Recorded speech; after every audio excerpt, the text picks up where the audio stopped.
Hello everybody and welcome back to another video from JakesRC Stuff, and today I'm doing a little bit of update because I actually went flying. For the first time properly this year. I have flown just in the park next door once.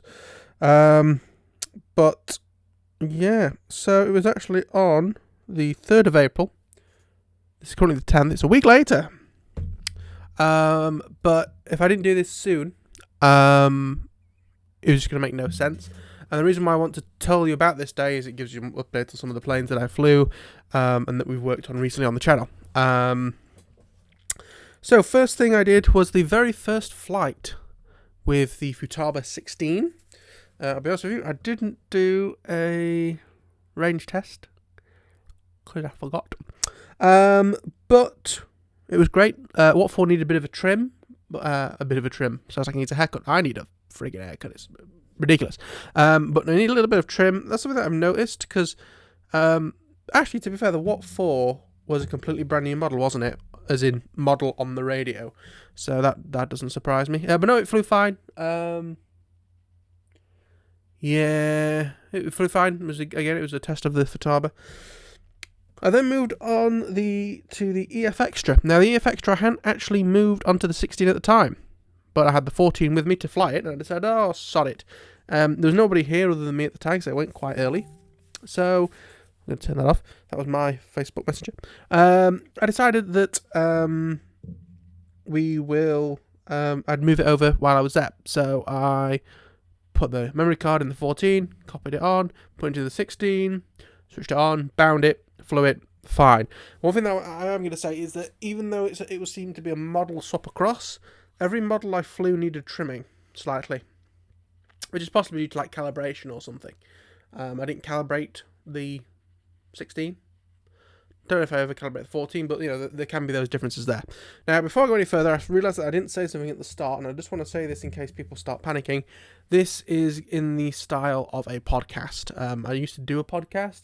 I kind of still do. These are uploaded as podcast episodes, but that's why the screen's black. You can just listen to my dulcet tones and get on with something in another tab, or whatever. That's fine. So the next one I flew, which is a little bit interesting to launch, was the Dart 250. Now, I think the last time I flew it, I flew it on a little 1400 3S. I was now flying it this time on a 2S 3500 or 3400. I have two different types of 2S lithium-ion packs that we sold during a live stream. Actually, it's funny, today and yesterday. Yesterday. You'll see these videos in the future because I've got a bit of a backlog. We have soldered up some 3-cell batteries to go in it because the 2-cell, I had a few issues launching it and it was just a bit of a nightmare. In terms of the Dart 250, I flew it once, just to make sure it flew okay, because I had to reduce the ailerons because it waved about too much. I decided that it also needed the elevators turning down slightly after this flight, so I turned that down. Went to flight the second time. The battery had 84% left in it when I landed after the quick first flight, and I flew it for a little over 20 minutes, and it was at 35% battery left. So that means I can easily fly that plane for 30 minutes on that battery. Not that I'm going to use those batteries anymore, really, because I decided that I'm going to go 3-cell on it. If anything, just for launching it, just to make the launches a bit easier, especially because I'm a little bit nervous of the prop. Even if I'm going on 3-cell, I'm going to stick with the bigger prop. The idea is that once I'm up there, I can calm it down and tootle around at barely any throttle instead of being at half to 3/4 all the time, which I had to be on 2S. I'm sure with 2S and doing stuff light, you can get it below 250 grams. I'm not sure how heavy mine weighs with 250 grams. I'm not going to admit something there. Anyway, so yeah, reduce the elevator, it's fine. One of the problems that I had is I had set... So I was 25 milliwatts on the camera, so that has some limitations. I'd also set up the R9 system slightly incorrectly, so that it was trying to choose different power outputs all the time, and it affected the speaker in my X7S, and basically the way that the speaker was just buzzing, an electrical buzz. The way to get around that was if I actually touched the nut that you use to screw the aerial onto, it would shut up. But like when I was flying really close, it was obviously on, I presume, quite a low power level. Fine, not a problem. It would shut up. Whereas other things didn't. Something that I didn't test, and maybe I should have done, is failsafe. But I think I said it correctly. I did go into the menus and try and set it. The thing that I possibly didn't do... Ooh, sorry, that was a bit over the top. Something that I possibly didn't do... Windows likes fucking around with sound. So I'm sorry if I've been peeking. Let me go into... sound. Let me see what the microphone is set to. Recordings, Yeti, properties, levels, 70. Fairly sure I had you at 60 last time. 60, how does that look? Good, okay. Where was I up to? Phone for prompting, because I did write some of this information down. Yes, the Dart 250, I'm really impressed with it. Again, I know I could fly it for about 30 minutes now. I might put a 30-minute timer on the... once I've checked what it's like with the 3-cell, I might put a 30-minute timer on the radio and go based off of that. But no, it returned to launch okay. I didn't let it do a circle around me just because there was people there and they could get a bit near flying behind you because I'm at a BMFA club. But I would fly it off, hit return to launch, it would spin around and fly itself back. Again, once I had to turn the elevator down a bit, I can't remember if I actually did that or not, but it seemed better. The elevator issue was certainly nowhere near as bad as the aileron issue. And someone actually asked about Copilot on Facebook, on one of the Facebook aircraft pages, and let me just move this microphone slightly. It seems as if a common issue with the drift is because I sort of set the dial at 50%, and it was ridiculous. It seems like a lot of people are like, on the dial, you need it if 12 o'clock is 0, and 1% is stabilization in one direction, and 11 is stabilization the other way. You basically need either 11 or 1, depending on which direction you need, because it needs so little gyro. Another thing that I would say with that is because of the gyro effects, you have to crank the stick all the way over to get it to do turns, which is a bit disconcerting on landing. You can end up, if you do your downwind leg a bit too close, you can end up almost overshooting. While it's also a little bit twitchy with the full rates. So what I might do, especially once I've got the 3-cell in there to double check what's going on, let me just do Dart 250 rates, dual rates. What I might do is I might set up dual rates so that when it's in return to launch, if it affects it, return to launch or auto balance mode, I have full rates. When it's in manual mode, I only get something like 60%. Really, I think that'd be enough. Something I've done as part of this as well is I've actually made a massive spreadsheet, because I had different spreadsheets going on. I had future planes, price ups. I had the great radio swap is what the Excel spreadsheet was called, to do with all the radio swapping I've got to do. And then also just a general list of what I'm working on at the moment. And something that I wanted to make a list of is what I have to do on things. So I basically combined that into one spreadsheet. Also moved everything into Google Sheets instead of, some was in Google Sheets, some was in LibreOffice, whatever its equivalent to Excel is. So I've put them now all in Google Sheets so I can access them from anywhere, multiple computers, phones, laptops. So, for example, if I get a plane out of the van and go, hang on, was there anything I needed to do to this? I can check my phone, presuming I have internet. Yeah, so that was the Dart 250. At that moment was when I realised that I'd forgotten the drift. I completely forgotten the drift. I'd made, again, another Excel spreadsheet the night before, because I was going on my own, not with my dad. I was going to have to take stuff out the van and make sure that, because in the van, you can notice if there's a hole. There's clearly a toolbox missing from there because there's a hole, so we can go and get it. So the idea is that I had the model, what battery it used, what radio system it used, and other equipment that was required. So the jets needed screwdrivers, what for needed screwdrivers. Obviously all the FPV stuff needed FPV goggles, but I completely forgot the drift. I took some other things with me. I think I may have deleted it. Like I took the Dart XL with me. Didn't fly that because of issues to launch it. I took the original Mini Talon with me. Issues to launch that. I didn't take the Flex jet because I already had 2 jets, and also because it was a birthday Christmas present. I didn't want. I want to at least let my dad see it fly for the first time.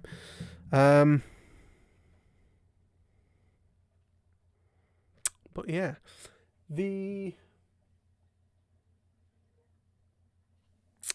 So I forgot about the drift, so that didn't get flown, which is annoying. I then flew my Avanti S from Freewing. Flew fine, was brilliant.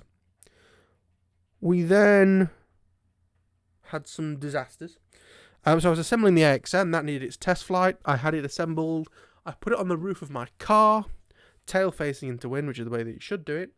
While I think I was actually picking up the goggles to like walk out with it, and it blew off the roof. It sort of spun round, so the tail's now facing me because I was sort of downwind from the wind. So the tail's facing away. The wind blew it, spun it round. It shot off the car, and it snapped off the tailplane and the fin, and it snapped the control rod on the elevator.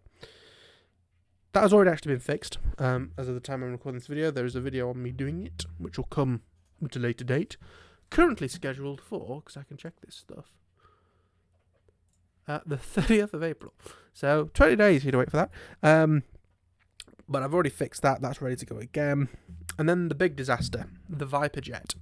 Now, all I can say is, this is a classic example of why separate becks wired properly is incredibly important. So when I upgraded the fan, because the last one exploded, the speed controller, so I put in the new fan that's technically a flex jet fan / Taft Hobbies, it's a bit weird, and a 125 amp red brick. Had plenty of red bricks before, not a problem. I used the same 8 amp beck, but I moved it. So on the old speed controller, it was like on the throttle wire. So your battery power had to go up the power leads into the speed controller, then out the speed controller to the beck. The reason they did that is for simple power reasons. The original ones only had like 5 amp becks, and people would with like gears and 8 servos and all this stuff wasn't good enough. Fair enough. But the way I wired it up was so that the power went up the battery leads, and before it got to the speed controller, it went to the beck. And that saved this plane. So I forgot with this, because the Avanti doesn't have it on the Viper jet, it has a thing where you sort of have to flick the gear in and out a few times to get it to properly go up and down. So I took off. It sounded noisier than before, which annoyed me, because one of the good things about the Viper jet was it always sounded so good. A little bit noisier. And I was kind of flying around. I think there were some other people flying at the time, which is not great with an EDF, because you kind of need to listen to the jet. And I was trying to get the gear up and down. Like at one point, I had it so that I had the nose leg up, but the retracts were down. And as I'm sort of so for takeoff, we're flying into wind, and we're going from left to right of where we're standing. Right. So I go left to right, flying. Still messing about with the gear. I turn left, do a little bit of trimming as well. And suddenly the fan just goes bonk and stops. And it's right at that awkward thing of you've got to fly it downwind a little bit, but not too far that you then can't turn left. And it wasn't like the calmest day in the world, so there was a little bit of wind to help it go downwind. So I had to do this big sharp turn. You know, I'm shouting dead sticks so people know what's happening. I bring it around really close to the ground and like right at the last minute roll it level. And you know it's now into wind, just like right at the end of the patch of the runway, and it hits the ground. Not hard, but not smooth. Like it was just a heavy landing. And what that did is that punched an undercarriage leg a little bit through the top of the wing. This was not the disaster. What was the disaster is as the sort of nose wheel hit the ground, the way that it clips in, if it has a rough landing of the Viper jet, the canopy flies out, and it looked like it exploded because the canopy came out and the two like foam seats that got a bit loose over time flew out as well. So it's like, you know, leveled it around, hits the ground with some pace, and there's bits flying off of it. And I'm thinking, Christ, for about a split second, and then I think, oh, shit, because coming out the canopy now is black smoke, like thick brown. There is a fire. Oh shit. So as soon as I see that, obviously before it even stops trundling, I'm running at breakneck speed. And to be fair, I'm not a fit person to begin with, and lockdown has not helped that. So suddenly having to sprint across did me a world of good, both in my chest and like in muscles in general. I get to it, and for people who saw those videos, the speaker controller was sort of laid on top of the like splitter board where the wing cables come in. So I take the canopy off. The battery was mounted so that the cables came out the front and then kind of looped around to the back where the speaker controller was. So I unplug the wires and I just throw the battery because I'm not sure if that's on fire or what it was. But it's a speaker controller. It's just completely gone. You know. So I'm blowing. I'm like sucking and blowing. Get your mind out of that guy. But what's happening is I was accidentally sort of sucking in the toxic fumes. And I blow it a few times, and I'm doing like as much air as I can in and out. And again, I don't suffer from asthma most of the time, but just sprinting and then inhaling toxic fumes started doing a bit of a number on me. And I'm saying like, look, I'm shouting for fire extinguisher, anybody fire extinguisher. And I know we had some scattered about, in terms of some people had them in cars, and now we had one in like a little sort of club hut thing. Someone came across with like a spray bottle of water, I think they use for like cleaning down their planes. Problem is, I don't know exactly what's in it. Because there's two things. One, it could melt the foam, although at the present time, the foam was melting. And also water on electronics, which, to be fair, the battery was already out at this point, so as long as I dried everything out, it would have been fine. And to be fair, in that area, the only thing that was there was cables and connectors and a speed controller. Well, the speed controller was there until very recently. Someone eventually came over with a fire extinguisher and more or less got it out at this point, just by blowing it as hard as I can. That's a sound sample you could have. But it was hard to see what was going on. Like the first few times I would blow it, there would just be black smoke and the flames would disappear and it would come straight back. And I was starting to think, I'm going to lose this. This plane's going to completely just melt in a puddle in front of me. And I think it was as I sort of leant back a little bit to realise that, I get a proper clean intake of breath. And I was sort of giving 2 or 3 last goes, it started going out. You know, they were sort of saying, do you need the fire extinguisher? And I said, what's better is some pliers or something so I can get the bits out.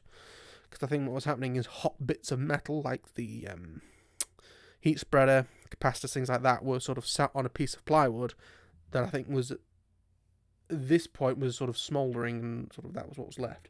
So I could rip the bits out, sort of chuck them on the grass.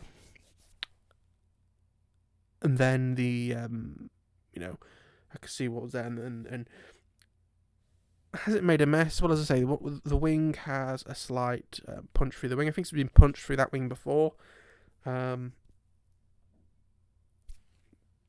Basically needs the gear unscrewing, slapping some glue around it, pushing it back into place, and it's done. The fuselage hasn't burnt through anywhere. There is of course a lot of black on the inside. The leads to the wings were melted, and something's happened where the problem was that the retracts were down. Of course, I now have nothing to power them with. So I tried plugging in like a 6-volt life battery, life battery, and the receiver just wouldn't power on. So I had to take it home, which is annoying because I was in the car, so I didn't have oodles of space, with the nose leg and the 2 retracts down. I have since, and there'll be one of the Tales from the Workshop videos will cover this. I have managed to get the retracts down in the wings. I haven't done the nose yet just because it's not been in, but that's a slightly different connection system for the nose leg, because it's also like sequences and stuff. So to get it flying, the last bit of damage is because when the cowl came off, it let the flames sort of come out to the air, where the sort of frame would come across the back of the canopy has melted slightly. So you can see a black scorch mark from the outside, and it has sort of, it's no longer straight at the back of the canopy, it's now sort of to one side slightly on the fuselage where the canopy fits. So in order to get this fixed, I need to do something about rewiring the wings. There's also the 2 elevator and the rudder lead that goes through there as well, which I'm not sure what state they're in. They're going to need some sort of rewire. Whether I'm going to do them back to the JST connector style things that were there, or if I'm going to... It's either going to be that, or I'm going to do them to S-Bus, which might mean I need to replace the receiver that's in there. Well, there is a chance that the receiver has already perished. You know, if a red and a black have melted together and shorted out the receiver. I don't know. And also, I'd probably cut out a lot of the foam around the back of the canopy, because it's melted, you know, so sort of around the top of the plane, around the bottom, and on the sides. Again, luckily, it hasn't gone through the sides. You know, if you look at it from the outside, the only thing you can see is the scorch mark and the little hole. You know, when the canopy's on, there's a little hole there, where the flames were trying to get the oxygen.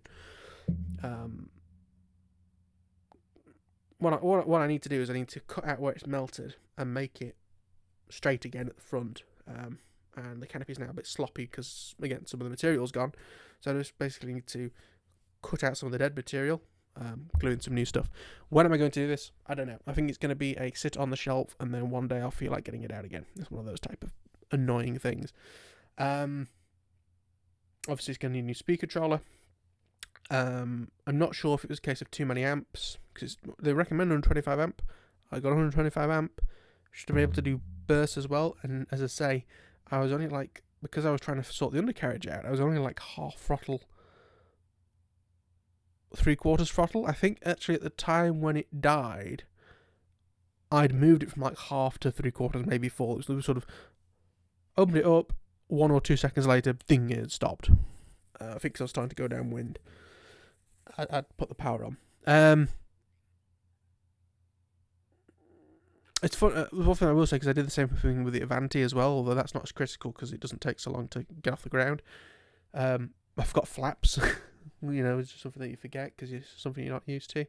Not something that immediately pings into your mind, as I'm not just jets. I'm sure if you're someone who is just jets or just things that have flaps like warbirds, it's a bit more at the front of your mind, but for me it's not. I'm mostly a 3D or FPV pilot, none of which really use flaps.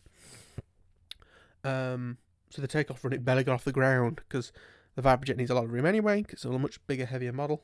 A little slightly less heavier now with less foam in it. I forgot how much room it needed. So I sort of put it at my feet, where I usually have to put it like downwind so it can go all the way upwind.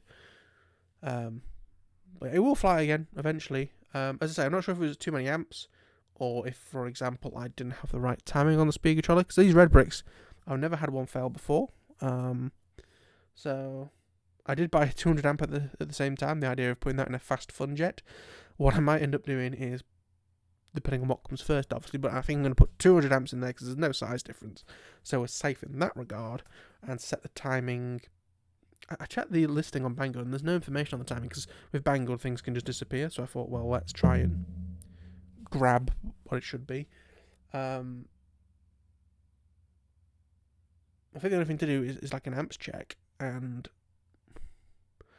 I don't know, I've got maybe buy some of that like thermal blanket stuff, put that on the inside of it, just in case it goes again, because obviously if it goes again, half the foam's gone already. If it gets rid of another half the foam, there's no foam left. But the main thing that I want to take away from this is how important putting your back in the right places, regardless of whether it's a 3D plane, a warbird, an FPV plane. ASAP have the back, because what saved that plane from either hitting somebody, because if I'd have done half the turn, then it locked out and flew at people, could have hit somebody, or just completely losing the plane when it smacks into the floor. The fact that the speed controller was completely gone. I mean, all I've got left is a charged circuit board, the heatsink, and loads of the little capacitors and stuff scattered about in the bottom of the plane by that point.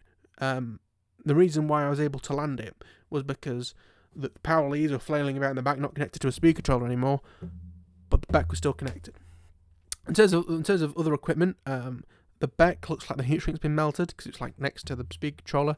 Same with the battery. A lot of people thought the battery was damaged, but we've double checked it and triple checked it and checked voltages, and we've kept it in a lipo safe bag just in case for a while. But the actual back of the battery looks like it's had a problem, but it's just the heat has melted the heat shrink. The cells are completely fine. The cells themselves are not scorched. Interestingly, it looks like it's scorched and melted the heat shrink, the blue heat shrink around the battery. But that was it. I decided that I didn't want that to be the last thing. As with all of these things, it was my first EDF jet. It was in a sad state. I was counting my lucky stars that it was in one piece and melted within an inch of its life, but not past that point. I flew the Avanti again. No problem. I needed to fly it anyway because I was going to have to plug a battery into to put the retracts up.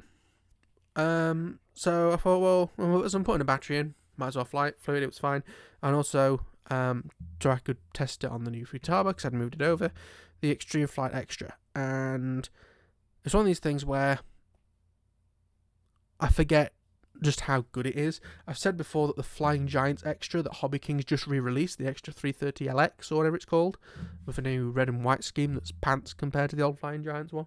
I'm not a fan of the Flying Giants website, I just like the colour scheme. It's that colour scheme where even my mum likes it because it has a smiley face in it at the front with its tongue sticking out. That I've said is quite close to the Extreme Flight. I'd say it's about 80-85%, but that extra 20-15%, you can feel it. I mean, I 3D machine. I also, because it's a 6 cell, so much power. I did something that I didn't know how to do. I was doing a rolling Harrier, and I think somehow, sort of by accident, I took out the rudder and aileron, but put power and full down, and the tail just swung around the wing. The tail just swung around the wings, obviously rotated but stayed in place. And I was like, it was annoying because it was about 2 minutes left of the flight, and I basically spent those last 2 minutes of the flight trying to work out how to do it again because it was an accident. I didn't quite do it, so that's something I'm going to have to look at doing for the next time I am there.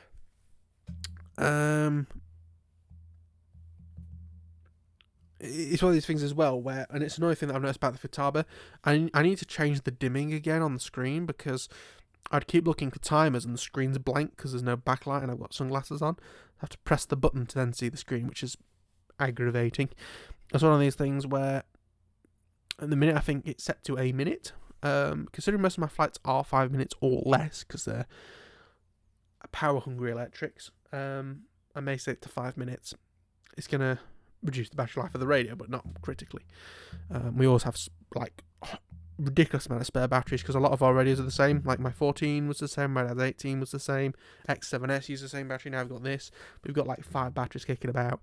But that's good. That landed okay. No problems with that.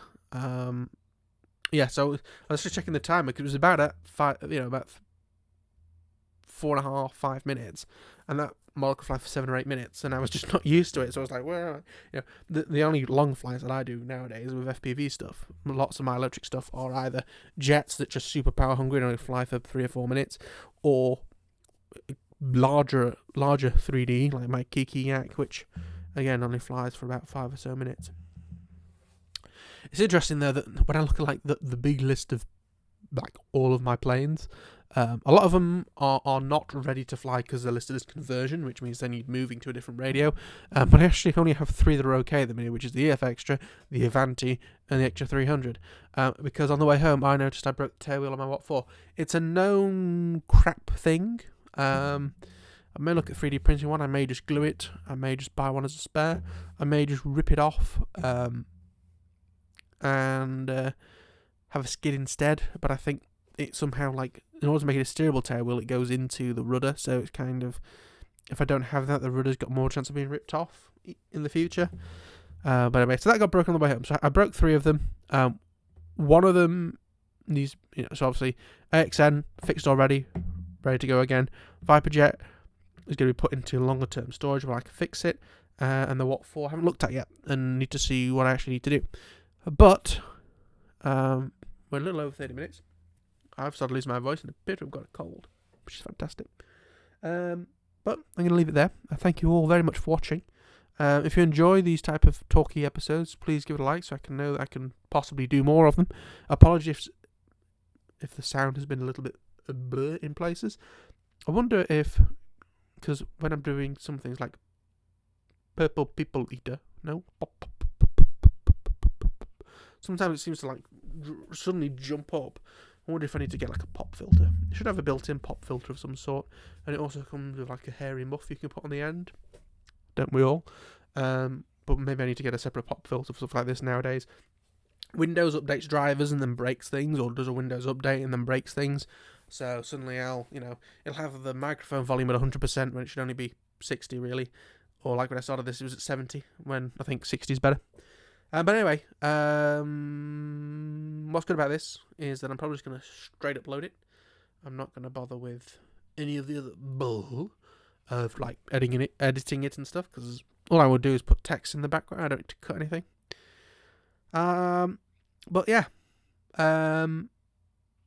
exciting stuff. As I say, like if you enjoyed this. If you have any questions about anything, that's what the comment section is for, and feel free to subscribe if you'd like to see in the future, because obviously you can't see much here, or listen to me in the future. You know where the subscribe button is. It's somewhere.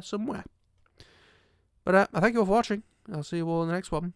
Bye bye.